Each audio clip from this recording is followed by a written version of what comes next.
Сәлем достар, сіздермен әлем ғажайыптанасы.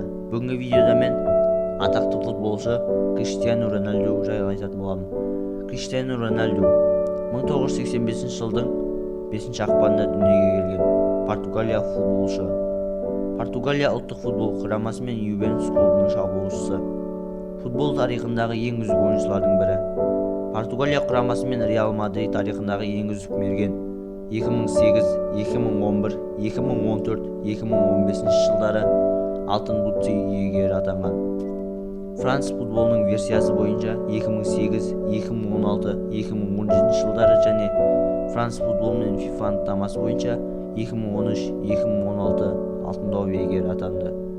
2008, 2013, 2014, 2015, 2016, 2017 және 2018 жылдары UEFA Чемпиондар Лигасының үздік мергені атанды.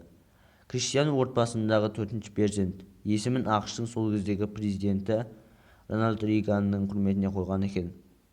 Балалық шағындағы сүйікті клубы Бенфика болған екен. Балалық шағында Андоринья, Национал, Фунчал, Спортинг клубтарының жастар командасында ойнап футбол ойнауды үйренді. Спортингтің негізгі құрамында небары 16 жасында 2001 жылы 15 тамызда Атлетико Ливерпульге қарсы жолдастық кездесуде алаңға шықты. Қазіргі кезде Ювентус құрамасында шабуылшы ойнайды. 2002 жылы тамыз айында ғұмырындағы тұңғыш жүлдесіне қол жеткізді. Спортинг футбол Португалия суперкубогын ұтып алды.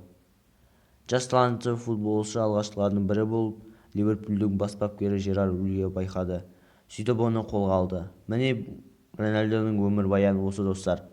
Видео ұнаса лайк басыңыз және арнаға жазылып қоңыраушаны басыңыздар. Келесі кездескенше.